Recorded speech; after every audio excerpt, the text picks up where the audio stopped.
ओडिशा रे SC ST वर्गर कोउठी अत्याचार होउची टोपी भाईना ए की पागल आमे ओडिशा रे एससी एसटी वर्गर कोउठी अत्याचार होउची टोपी भाईना ए की पागल आमे ओडिशा रे एससी एसटी वर्गर कोउठी अत्याचार होउची भाईना टोपी मु भूल कली टोपी कहि के पागल भाईना ए पागल भाईना एटा की पागल आमे प्रथमे वीडियो तो देखो तापर तमे जानि परिबो तमरो जो पागलामी अछि पागलामी सब छाड़ी जीवो प्रथमे देखो सही वीडियो ओडिशा रे एससी एसटी वर्गर कोउठी अत्याचार होउची केन्द्रापड़ा राजनगर ब्लॉक घड़ियामाल पंचायत रे नुआ गाँव रे देखा मिली जाति प्रथार कुत्सित परंपरा।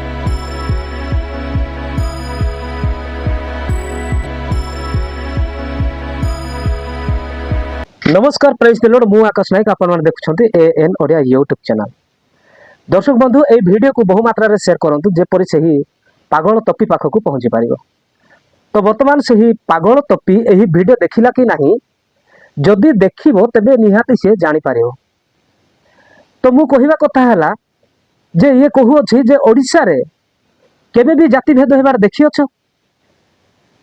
हम ओडिसा रे जाति प्रथा नाही बोली कि एही पागल टोपी मिश्र कहू अछि सॉरी टोपी मिश्र नाही ये टोपी टोपी माने कोन जानिछ टोपी टोमी एमती सब ना दियंती काहा को ना दियंते जानिछते कुकुर माननकु आउ सेही कुकुर होउची एही टोपी मिश्र आउ एही कुकुरर लांज केबे मध्ये सीधा हेबो नाही सब बेले बांकड़ा हे कि थाए सेमिति एही टोपी मिश्र को केते कहिले सुधा ये सीधा हेबो नाही कारण सी जन्मरू ही बांकड़ा लोक बुझी पारुछंती सेति पई या को आपण माने कौन कहिबे ताहा तो मु जानि नाही ये टोपी मिश्र नुह ये होउची पागल बांकड़ा भाईना एमती ना दियंतु पागल बांकड़ा भाईना काहे कि ना केते सीधा कथा कहिले मध्ये ये सीधा हेबो नाही सेति पई आजि ठारू या को मु ना दउची जे बांकड़ा भाईना एति की कहिले मध्ये सरीबो नाही या को पागल बांकड़ा नहीं तो बांकड़ा पागल बोली कि या को कहंतु जाति प्रथा या को देखा जाउ नाही किंतु से कहूची ना हम ओडिसा रे जाति प्रथा कोटे हेबार देखिछ केन्द्रापड़ा राजनगर ब्लॉक घड़ियामाल पंचायत रे नुआ गाँव रे देखा मिली जाति प्रथार कुत्सित परंपरा। तेबे एटा कोन हला बांकड़ा भाईना ओ पागल भाईना टोपी एटा कोन हला एटा कोन ख्रिस्टियन लोक माने कोले तमर पूरा हिंदू लोक माने से माने सेही अंगनबाड़ी केंद्र को जाउ नथिले लाटिन टा काहे गाइची लाटिन टा को दिदी माने छाडा दिबे कारण कोन तुम आमा छुआ मानु को कंट्रा बोली भाबी के आपको घृणा करंती पिल्ला मानु को झाडा लाटिन को छाडा दिनी एत्ते के आमा गाबी पिल्ला मानु को टोटल घृणा करंती जत्ता बेले हां जाति आराप करके किछटा कथा को लेके ता बापा बा को डाकंती ता बापा बा को डाकबे जे तबा पिल्ला माने काहे आमे पाणा कोंडरा लोक आमे झाडा गले बंदी से भद्द लोक सबन लोक सेतरे झाडा बसंदी आमे झाडा बसिया पिने सेत पई मारी सिंदी आउ गोटे पिला को मारी देले किए मारी देला स्कूल रो शिक्षयित्री माने मारी देले परा छोटो जाति बोली कि एटा कुआडे रे भाईना एटा किए एटा ख्रिस्टियन लोक माने एटा तो तमरो हिंदू लोक माने भाईना ओ बांकड़ा भाईना मु सेही अशोक पागल को मध्ये कहबी जे सेही पागल अशोक कोन कहउची जानिछ मु जणे एसटी ए कथा तो आपण जानि छन्ते मते एसटी कहि कि हिंदू समाज ठाडू दूरे दिया जाउची जेमिति कि से माने जाति जाति जाति कहि कि भेदभाव बा विभाजन करिबा को चेष्टा करूचंती से मु एसटी वर्ग रु आसीची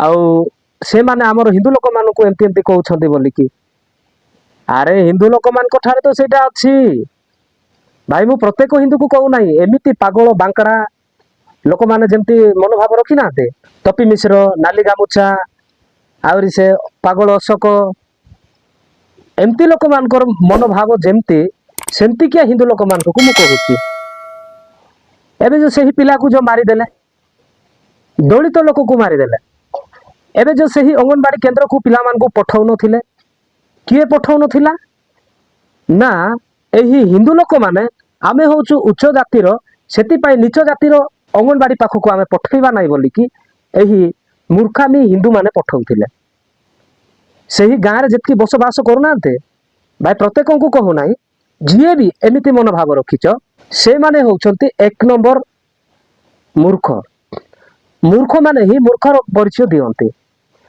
तमे जे एही जो परिचय देलो ताहा सारा ओडिशा जानला ताहा नु सारा भारत मध्य जानी पारला ଯେ ଏହି ଓଡ଼ିଶାରେ କେତେ ମୂର୍ଖାମୀ ଲୋକମାନେ ଅଛନ୍ତି ବୋଲିକି, କିନ୍ତୁ ସମସ୍ତେ ମୂର୍ଖ ତାହା କହୁନାହାନ୍ତି। ସେମାନେ ଯୋଉମାନେ ମୂର୍ଖାମୀ କାମ କରୁଅଛ ତମାନଙ୍କୁ ହିଁ ଏମିତି କହୁଛନ୍ତି ଲୋକମାନେ, ବୁଝିଲ।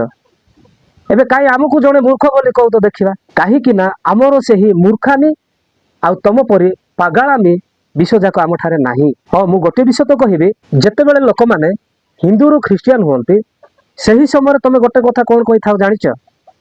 ମୁଁ ତମମାନେ ମନେ ନ ପକେଇଲେ ମଧ୍ୟ ମନେ ପକେଇ ଦଉଛି, ଏମାନଙ୍କୁ ବ୍ରେନ୍ ୱାଶ କରାଯାଉଛି। ବ୍ରେନ୍ ୱାଶ କରାହବ କାହିଁକି ନା ଖ୍ରୀଷ୍ଟିଆନ ଲୋକମାନଙ୍କ ପାଖରେ ବ୍ରେନ୍ ୱାଶ କରିବାର ଶକ୍ତି ଅଛି।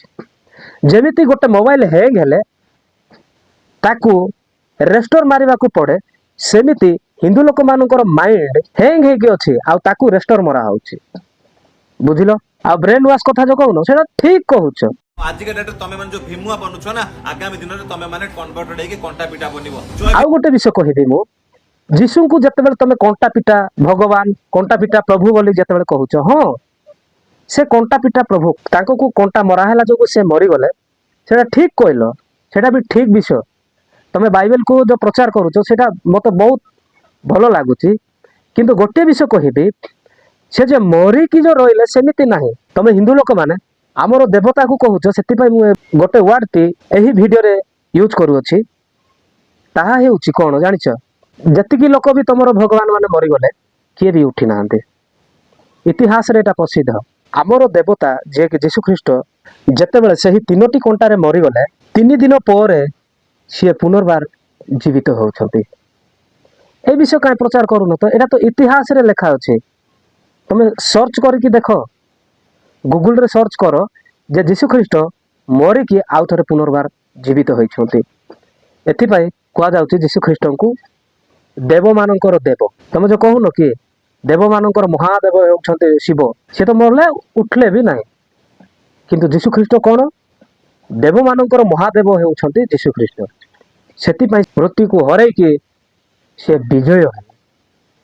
ଏମିତି କୌଣସି ଦେବତା ଅଛି? କେତେ ବାଛିଲେ ମଧ୍ୟ ତମେ ସେମିତି ଦେବତାକୁ ପାଇବ ନାହିଁ, କେବଳ ଯୀଶୁ ଖ୍ରୀଷ୍ଟଙ୍କ ଛଡା। ଓକେ, ତେବେ ମୁଁ ଶେଷରେ କହିବି, ଯେତେବେଳେ ତପି ମିଶ୍ର ଯୋଉ ପାଗଳ ଯାକ ଅଛି ନାହିଁ କି, ସେ ପାଗଳାମି ଛାଡ଼ିଦେ, ଭଲ ବାଟକୁ ଆସେ, ନାହିଁ ତ ଏମିତି ପରିସ୍ଥିତି ଆସିବ, ତୁ ସେହି ସମୟରେ ପ୍ରଭୁଙ୍କୁ ଡାକିଲେ ସେ ପ୍ରଭୁ ଶୁଣିବେ ନାହିଁ। ବୁଝିପାରିଲୁ? ମୁଁ କହିବା ପାଇଁ ଚାହିଁବି, ଯେଉଁମାନେ ବି ତପି ମିଶ୍ରକୁ ବିରୋଧ କରୁଛନ୍ତି ଆଉ କେସ୍ କରୁଛନ୍ତି, ସେମାନଙ୍କୁ ପଦେ କହିବି, ତପି ମିଶ୍ରକୁ ଜେଲ ପଠେଇବା ପାଇଁ ଅନୁମତି ନ ଦେଇକି ସେ ତପି ମିଶ୍ରକୁ ପାଗଳଖାନା ନେବା ପାଇଁ ଅନୁମତି ଦିଅନ୍ତୁ। ବୁଝିଲ? ତପି ମିଶ୍ର ହଉଛି ଜଣେ ପାଗଳ ଲୋକ ଆଉ ସିଏ ହଉଛି ଜଣେ କୁକୁର। ସେଥିପାଇଁ ମୁଁ କହିଲି, କୁକୁର ଲାଞ୍ଜ କେବେ ମଧ୍ୟ ସିଧା ହେବ ନାହିଁ। ଆଉ ସିଧା ହେବା ପାଇଁ ହେଲେ ସେ କୋଉଟା ପାଗଳଖାନା ଦରକାର। ଥରେ ଦିଥର ଯଦି କାରେଣ୍ଟରେ ଚେଙ୍ଗା ହବ, ସର୍ଟ କରାହବ, ତେବେ ତାର ପାଗଳାମି ଯାକ ସବୁ ଉଡ଼ିଯିବ। ଭାଇମାନେ ଆଜି ପାଇଁ ଏତିକି, ପୁଣି ଦେଖା ହବ ନେକ୍ସଟ ଭିଡିଓରେ। ସେହି ଭିଡିଓ ପର୍ଯ୍ୟନ୍ତ ସମସ୍ତଙ୍କୁ ନମସ୍କାର।